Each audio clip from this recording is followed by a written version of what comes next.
Olá, alunos! Hoje iremos revisar os conteúdos e as habilidades de ciências do terceiro bimestre e o primeiro tópico será hereditariedade. Por que as pessoas muitas vezes se parecem com seus pais? Por que algumas pessoas possuem o nariz mais avantajado ou 6 dedos em uma mão? Por que geralmente temos 2 olhos e não 3? Perguntas como essas instigaram grandes mentes no passado, e graças a elas, avançamos muito na compreensão da hereditariedade, ou seja, como seres vivos passam características para os seus descendentes. O que é um gene? A resposta para essa pergunta mudou muito nos últimos tempos, e até hoje é polêmica.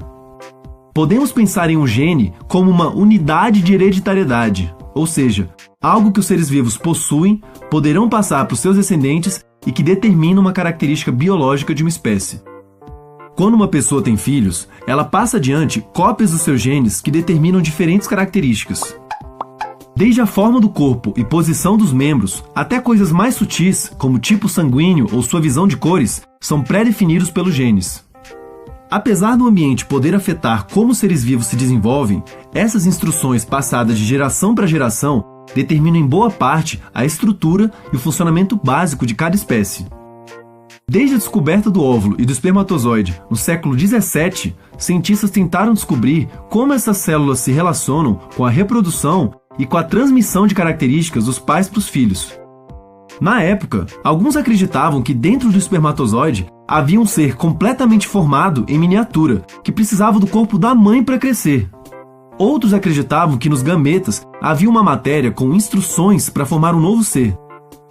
Mendel foi o primeiro a descrever padrões de hereditariedade.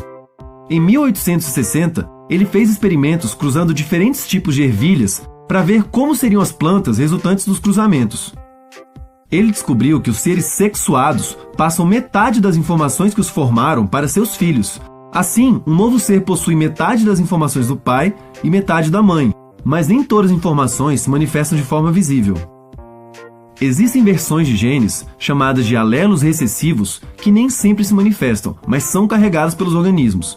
Por exemplo, se a sua mãe tem olhos azuis, mas o seu pai não, é possível que você não tenha nascido com olhos azuis, mas mesmo assim, você carrega a informação para olhos azuis no seu material genético e pode vir a ter filhos com olhos azuis. Em alguns casos, essa combinação pode resultar em condições incomuns ou doenças, como alguns tipos de albinismo e anemia. Apesar de perceber alguns dos padrões da herança de características, Mendel não sabia o que exatamente era passado de um indivíduo para o outro. Ainda assim, seus estudos forneceram as bases para que cientistas posteriores avançassem muito na área que ficou conhecida como genética. Graças a esse campo da ciência, hoje sabemos que quando somos formados, recebemos metade do nosso material genético do pai e metade da mãe. Neles estão os genes, pedaços de informações que, quando interagem, determinam várias características nossas. O processo pelo qual herdamos características dos nossos ancestrais está intimamente ligado a outro processo biológico do qual já falamos aqui no canal, a evolução. Se um gene dá uma característica a um ser vivo que o ajuda a gerar mais descendentes que outros indivíduos daquela espécie, é provável que em algumas gerações esse gene se torne mais comum nessa população. Por isso, os genes, em conjunto com o ambiente, guiam a mudança das espécies ao longo do tempo. A grosso modo, algumas versões de genes são melhores para os indivíduos e serão passados adiante, enquanto outras versões podem trazer grandes prejuízos e até impedir que os indivíduos que os possuem se reproduzam. Essas versões que prejudicam têm menos chance de serem passadas para as próximas gerações. Ainda temos muito o que entender sobre como os genes funcionam e como eles interagem com o ambiente durante o desenvolvimento dos seres vivos. Mas levando em conta o que sabemos, já dá para dizer que os genes estão por detrás de muito mais coisas nas nossas vidas do que imaginamos. Agora iremos revisar sobre as ideias evolucionistas. Alguns pesquisadores já falavam de uma evolução das espécies, mas o naturalista britânico foi o primeiro a comprovar e explicar o mecanismo que a torna possível: a seleção natural. Sua teoria mudou radicalmente a biologia e ofereceu outra explicação sobre a origem do ser humano. Por causa dela, Darwin se tornou um dos cientistas e pensadores mais importantes da história. Mas para chegar lá, ele precisou fazer uma viagem extraordinária, centenas de experimentos e refinar as suas ideias por 20 anos.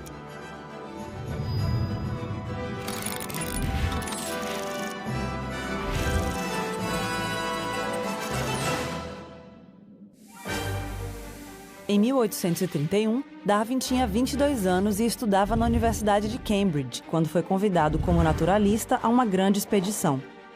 A bordo do HMS Beagle, ele passou quase 5 anos percorrendo vários continentes, a começar pela América do Sul. De lá, ele voltou com dezenas de exemplares vivos, ilustrações e fósseis. Os fósseis deram a ele uma das primeiras pistas sobre a evolução. Por exemplo, ao ver os restos de um milodonte, um animal gigante parecido com a preguiça, ele deduziu que a semelhança não podia ser coincidência. Deveria haver um parentesco com a espécie atual. Quando passou pelas Ilhas Galápagos, Darwin observou espécies como as tartarugas gigantes que viviam em ilhas próximas, mas tinham características físicas únicas em cada ilha. Nas zonas úmidas, onde a vegetação era abundante, as tartarugas tinham um pescoço curto e uma carapaça em forma de cúpula. Já nas ilhas com ambiente árido, elas tinham uma carapaça irregular como uma sela e o pescoço mais longo. Mas como explicar essa diferença? Quando voltou de viagem, Darwin passou algum tempo analisando como, cruzando exemplares de uma espécie, criadores de animais e agricultores produziam novas variedades. A chave para conseguir variedades melhores de plantas e animais era a seleção artificial feita pelo homem. Darwin percebeu que o mundo natural provavelmente fazia o mesmo tipo de seleção, mas não sabia como, até que leu o trabalho de Thomas Robert Malthus, um economista britânico do século XVIII. Em um ensaio sobre demografia, Malthus disse que com o crescimento da Europa, a população aumentaria muito mais do que os alimentos disponíveis. Isso provocaria uma luta pela sobrevivência. Essa ideia ajudou Darwin a explicar o esquema evolutivo. Na natureza, há uma luta pela sobrevivência, mas o que sobrevive não é necessariamente o mais forte, e sim o que melhor se adapta às condições do ambiente em que vive. Se um ser vivo tem uma característica que lhe ajuda a sobreviver, ele vai se reproduzir com mais sucesso. O que não se adaptar, morre sem deixar descendentes. As criaturas com mais sucesso na reprodução passam esses traços adiante, e assim sucessivamente, até que as variações deem origem a uma nova espécie. Por isso, as diferenças entre as tartarugas que Darwin viu nas Galápagos eram produto da evolução. No ambiente árido, as de pescoço longo alcançavam os arbustos para se alimentarem, enquanto as que viviam em local úmido podiam comer grama e se proteger dos predadores, graças ao pescoço curto e à carapaça arredondada. Para Darwin, essas mudanças aconteciam de forma lenta e gradual. As espécies, incluindo o homem, não nasceram de forma independente, elas evoluíram de um ancestral comum. Segundo ele, foi a partir daí que a vida no planeta começou a se diversificar. 20 anos depois de sua viagem no Beagle, Darwin tinha escrito milhares de páginas, mas não havia publicado nenhuma. Ele queria ter provas inquestionáveis, talvez porque soubesse o terremoto que suas ideias iriam causar. Foi então que ele recebeu uma carta de Alfred Russel Wallace, um admirador e colega naturalista que havia chegado à mesma conclusão. A evolução acontecia por seleção natural. Darwin temia que Wallace levasse o mérito pela teoria. Os dois naturalistas concordaram em apresentar uma carta conjunta explicando suas descobertas. Mas no ano seguinte, ao publicar seu livro sobre a origem das espécies, Darwin virou uma celebridade até mesmo fora da comunidade científica, mas não sem antes abalar os alicerces da Grã-Bretanha vitoriana. Como Nicolau Copérnico no século XVI, a teoria de Darwin mudou tudo ao explicar que a diversidade do mundo acontecia por um processo biológico sem a intervenção de Deus. Ele colocou o ser humano no mesmo degrau evolutivo que o resto dos seres do planeta. Avanços científicos comprovaram a teoria de Darwin e até a Igreja Católica acabou aceitando décadas mais tarde, com ressalvas, que a evolução era compatível com a fé. E hoje, mais de 150 anos depois que o mundo conheceu a teoria de Darwin, sabemos que a evolução é um fato. O planeta continua mudando, às vezes de forma dramática. E nós mudamos com ele. O nosso próximo tópico de estudo é a preservação da biodiversidade. Os cenários majestosos das unidades de conservação são preenchidos com a diversidade da fauna e da flora. Ecoturismo, educação ambiental, extrativismo e pesquisa são apenas algumas das atividades desenvolvidas nesses espaços. Criado em 2000, o Sistema Nacional de Unidades de Conservação compreende 18% do nosso território no continente e 26% do território marinho, tornando o Brasil um dos países com maior extensão territorial em unidades de conservação. A estratégia é garantir a proteção de todos os biomas brasileiros. Na última década, o Sistema Nacional de Unidades de Conservação da Natureza ganhou mais de 10 milhões de hectares só em âmbito federal, alcançando metas internacionais. O próximo desafio é aumentar a proteção a ambientes e espécies ameaçadas. É uma expansão organizada, prevendo os usos e benefícios gerados pela terra a partir dos chamados planos de manejo. Mais da metade das unidades de conservação tem planos de manejo, possibilitando, por exemplo, que cerca de 14 mil famílias tradicionais tenham mais segurança para extrair de forma sustentável os recursos naturais da floresta.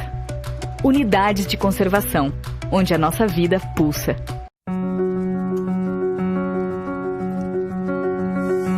O sentimento invade o corpo aos poucos. No celular, na televisão ou ao vivo, contemplar a natureza é uma experiência marcante. Caminhar por trilhas e respirar fundo em um lugar encantador se torna quase uma terapia. Um banho de floresta pode melhorar o humor, controlar a pressão e diminuir o estresse. Não é à toa que isso acontece. Afinal, nós também somos natureza. Pulsamos juntos, plantas, minerais, animais e os seres humanos. É um caldeirão de vida, no qual somos apenas um dos muitos temperos. A riqueza dessas vidas está bem pertinho de você. No frasco de remédio, na brisa que entra pela janela, na água que sai da torneira e até na energia que acende a lâmpada da sala. Esses são alguns dos benefícios das unidades de conservação da natureza. Em toda a Terra, as áreas protegidas fornecem meios de vida para mais de 1 bilhão de pessoas. É um equilíbrio delicado. Para conservar o meio ambiente, devemos reconhecer o papel dos diferentes povos e comunidades tradicionais da floresta e entender que isso tem relação direta com a vida nos grandes centros urbanos. É saber que os rituais, as festas e os conhecimentos populares têm espaço no presente e no futuro, ajudando a enfrentar os desafios da atualidade. É garantir que as receitas de pratos e doces típicos serão passadas de geração para geração. Isso daí já veio dos nossos antepassados, né? Dos nossos avós. Minha mãe aprendeu, eu já aprendi com a minha mãe. O nosso artesanato, ele representa a floresta. Usufruímos de vários benefícios gerados pela natureza. São os chamados serviços ecossistêmicos. A inspiração no contato com a beleza cênica de cachoeiras, a água, a madeira, o ar puro e o lazer ao fazer uma trilha são alguns desses benefícios. Também ganhamos com a regulação do clima nas cidades, os solos férteis e os insetos que polinizam as plantas dos cultivos e contribuem na produção de alimentos. Assim, as unidades de conservação significam sobrevivência também para os centros urbanos. As áreas protegidas nos diferentes países oferecem água para metade das 100 maiores cidades do planeta. No Brasil, 80% da energia produzida por hidrelétricas contam de alguma forma com a água preservada pelas unidades de conservação. Você pode até estar comendo, vestindo e vivendo da natureza e nem percebeu. São corantes, fibras, sementes, óleos vegetais, essências e a própria madeira.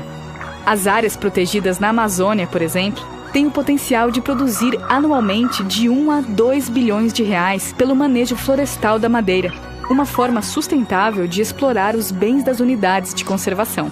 Toda essa riqueza biológica, cultural e social é estratégica para o Brasil. O impacto do turismo nas unidades de conservação é de mais de 4 bilhões de reais na economia brasileira, apenas em um ano. É um ótimo negócio para todos. A cada real que o governo investe nas unidades de conservação, são produzidos R$7 de benefícios econômicos para a região. O resultado é a geração de renda e de empregos dentro e fora das áreas protegidas. Então as pessoas vêm visitar o parque, naturalmente vêm procurar o queijo também.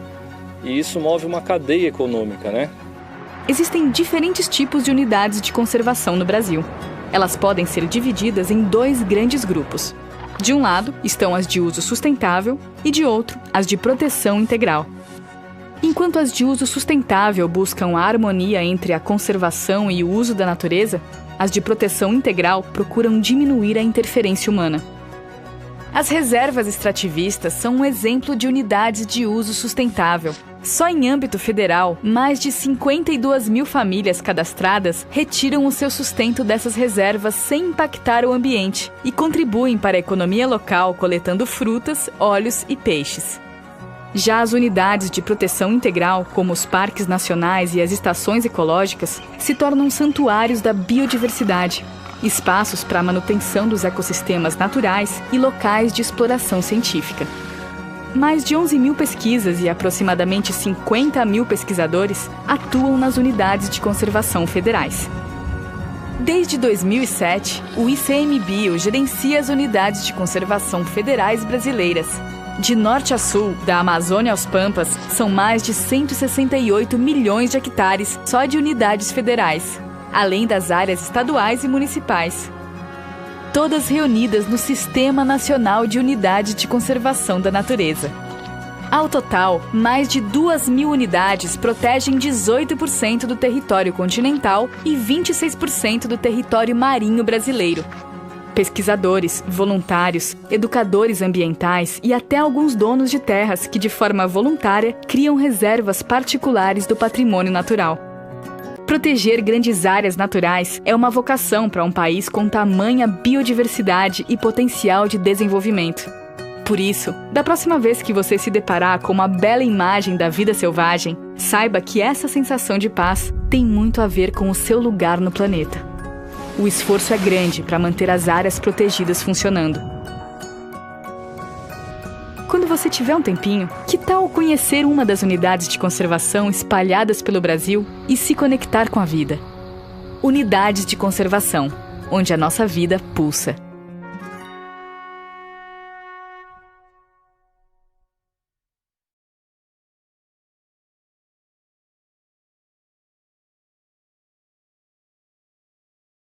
Mas, para a vida pulsar, precisamos pensar na sustentabilidade do planeta.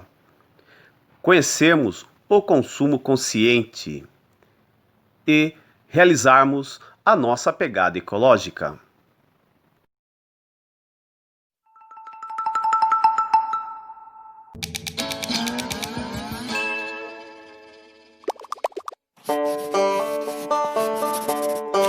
Hoje, somos mais de 7 bilhões de pessoas vivendo na Terra. E para viver, precisamos de água, alimento, abrigo, cuidados com a saúde, educação, energia, roupas e mais roupas, sapatos, tênis da última moda, eletrodomésticos, mais eletrodomésticos, celulares cada vez mais incríveis. Mas, espera aí, será que precisamos mesmo disso tudo?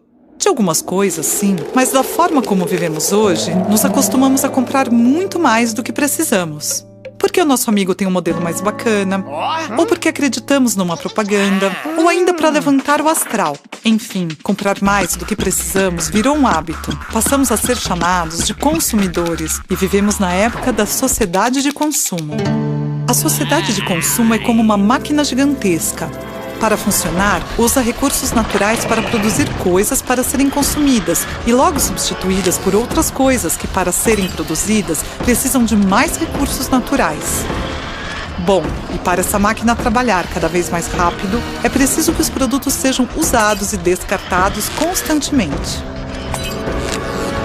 Mas a palavra consumir pode também significar destruir.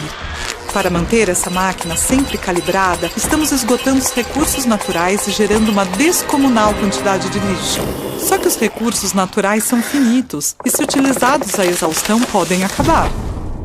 Hoje, para manter o padrão de consumo médio do brasileiro, precisamos dos recursos de 1,5 planeta. É urgente diminuir nossa pegada ecológica, que é a forma como medimos o tamanho do impacto de tudo que consumimos. Uma forma de mudança é colocar em prática os 5 R's: repensar, recusar, reduzir, reutilizar e reciclar. Repensar nossos hábitos. O que podemos fazer para diminuir o impacto do consumo? Quando paramos para pensar e não agimos por impulso, fazemos escolhas mais conscientes. Recusar. Temos o poder de recusar produtos que causam impactos sociais ou ambientais negativos. Antes de comprar um produto, devemos nos certificar de onde ele vem e como foi produzido. Reduzir o consumo. Antes de comprar alguma coisa, vamos perguntar: eu preciso mesmo disso? Reutilizar coisas que iriam para o lixo. Reciclar o que usamos. Para isso, é preciso separar os resíduos e descartá-los no lugar correto. Precisamos nos responsabilizar por nossas atitudes no dia a dia. É muito importante que a gente pratique os 5 R's, que são os novos hábitos do consumo responsável. Vamos mobilizar a família, os amigos, toda a nossa comunidade para criarmos soluções e inventarmos novos jeitos de agir, compartilhar e habitar nosso planeta de uma forma mais saudável. Recicle seus hábitos e mude suas atitudes.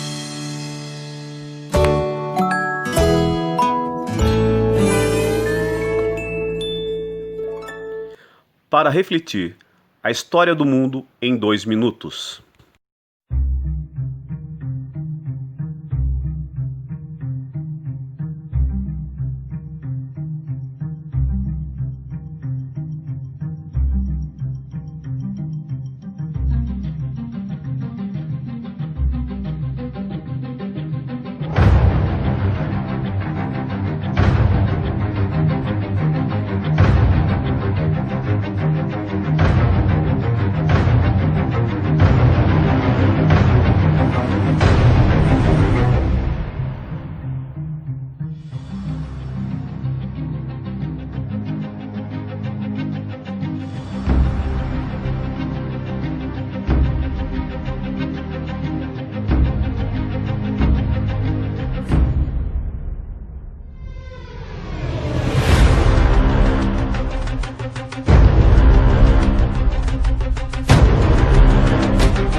Agradeço a todos pela atenção.